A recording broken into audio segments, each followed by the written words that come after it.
el Padre. Jesús constantemente habló acerca de su Padre y de hacer su voluntad. Ahora échenle un vistazo, capítulo 5, versículo 30. Dice el texto: no puedo yo hacer nada por mí mismo, según oigo, así juzgo, y mi juicio es justo, porque no busco la voluntad, no busco ¿qué? Mi voluntad, sino la voluntad ¿del quién? Del que me envió. Así dice ahí. ¿Quién le envió? La del. O sea, Jesús tenía un Padre. El Padre lo envió. Esto constantemente vamos a ver aquí en este libro. Dios, el Padre, tiene un Hijo que es Jesucristo, ¿no? Y Jesús, al estar en esta tierra, hay otro más, capítulo 6, el siguiente capítulo, versículo 38,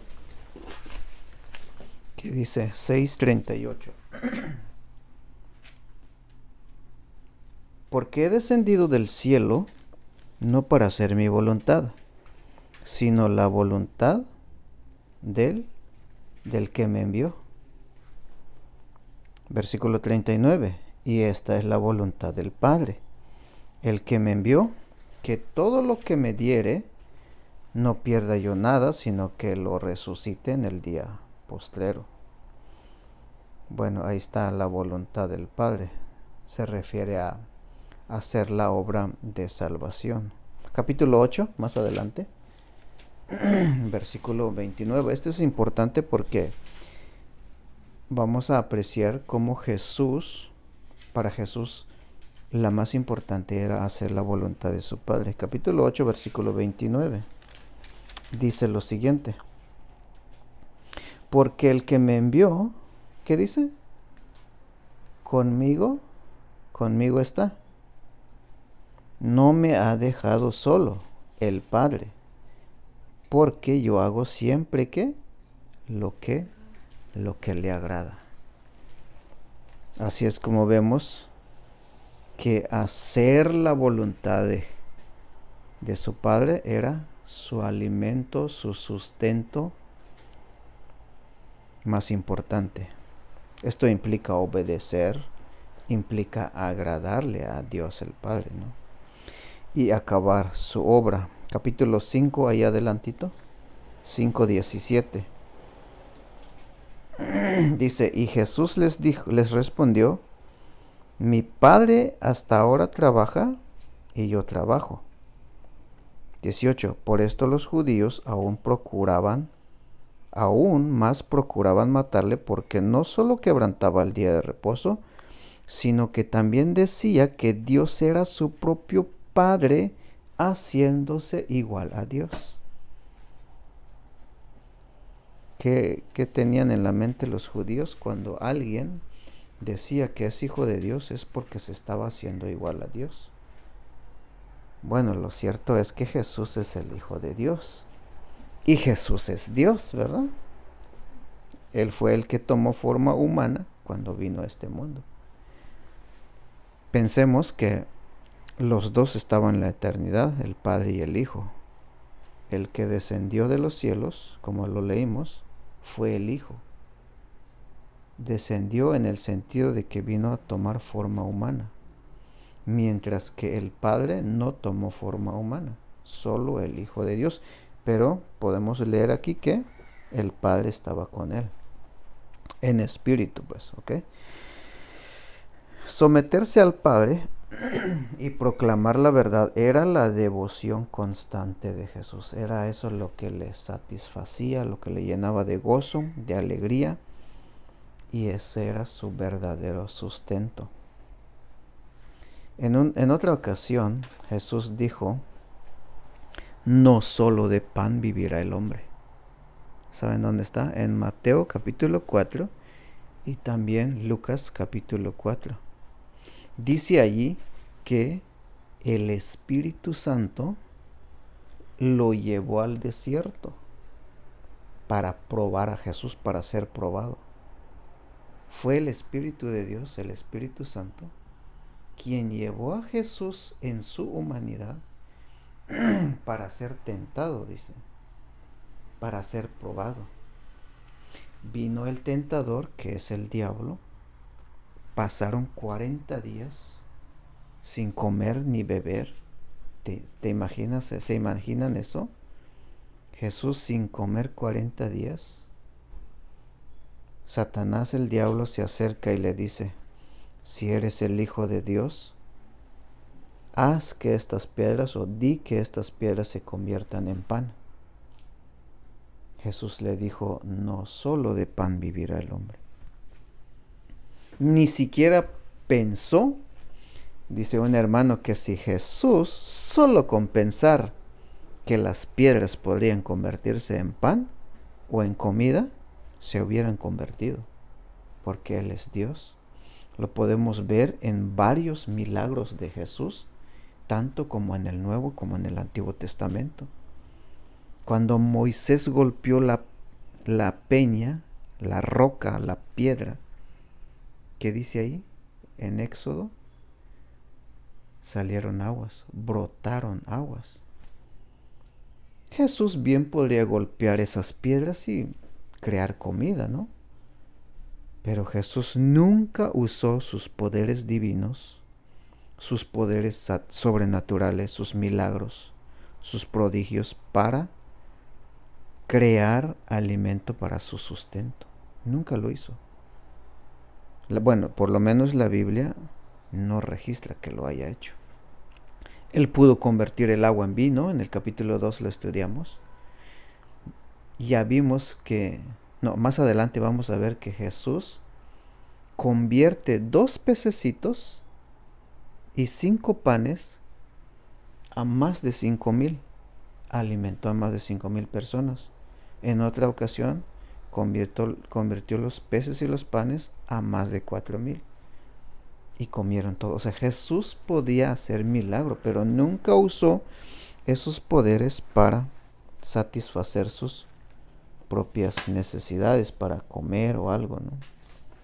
Ahí vemos la humanidad de Jesús en su completa humanidad. Entonces, Él como Hijo de Dios tenía todo ese poder para hacerlo, ¿no? Pero nunca los usó.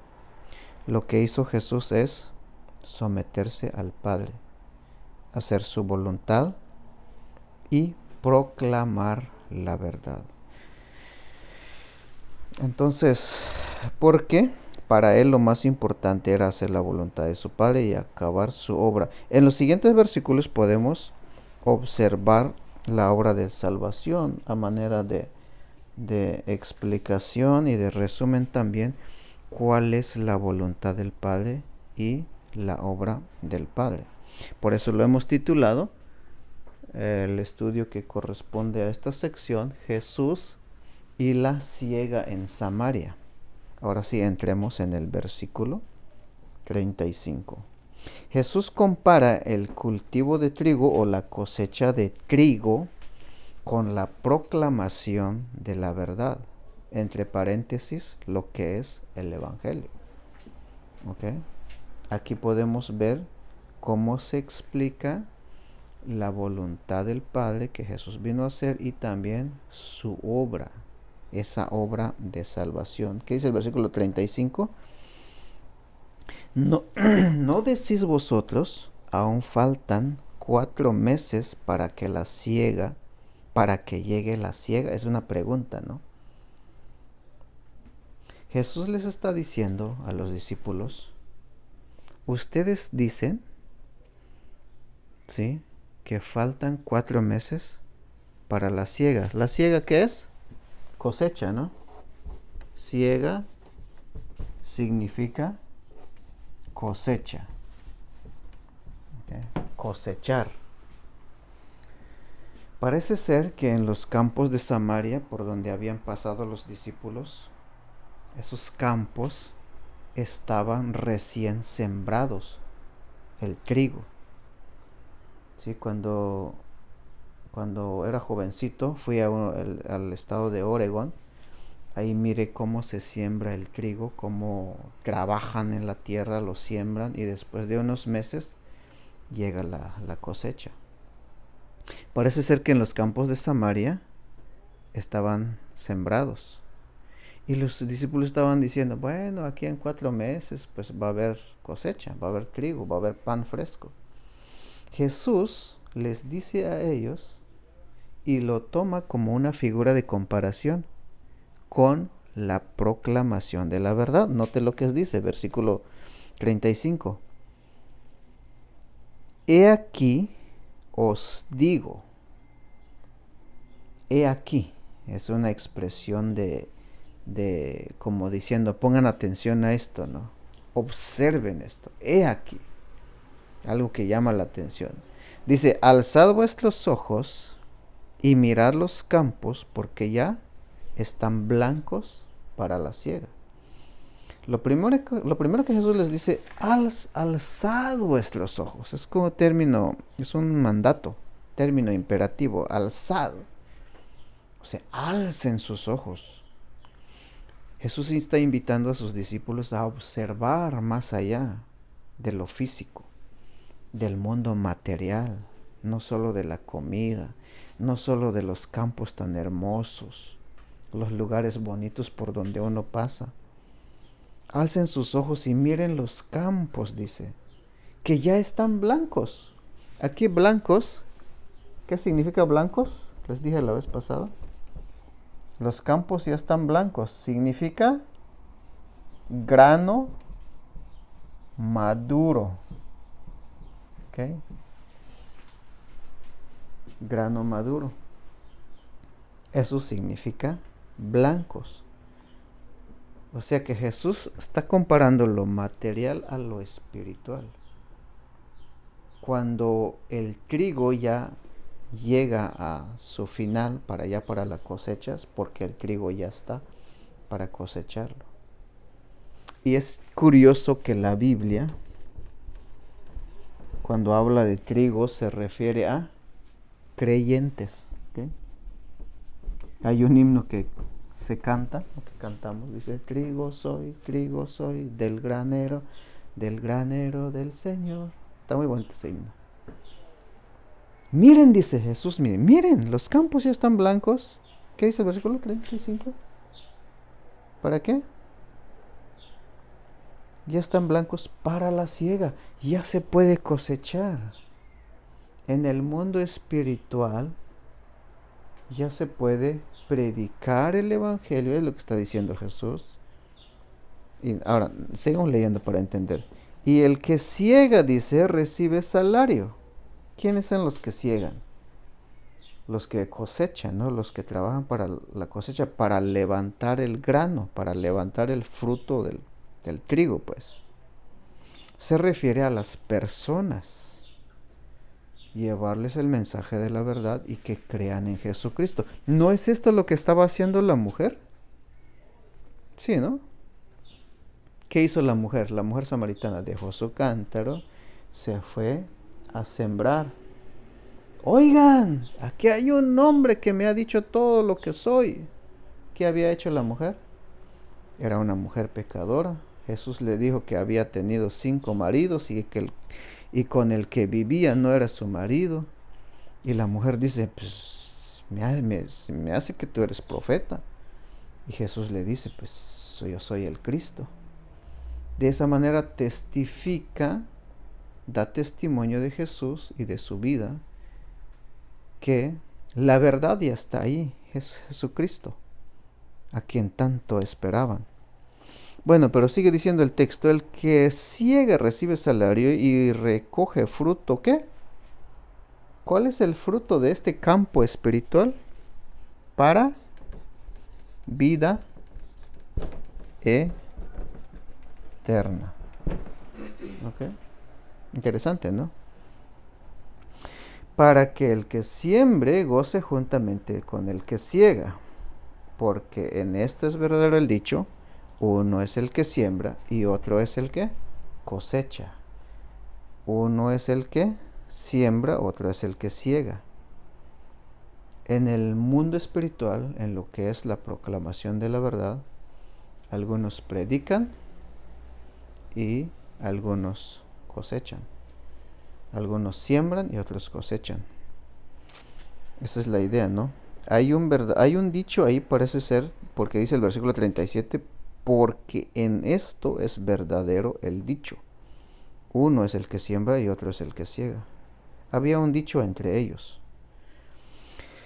Yo os he enviado, note versículo 38, yo os he enviado. Esa palabra enviado es una comisión, ¿no?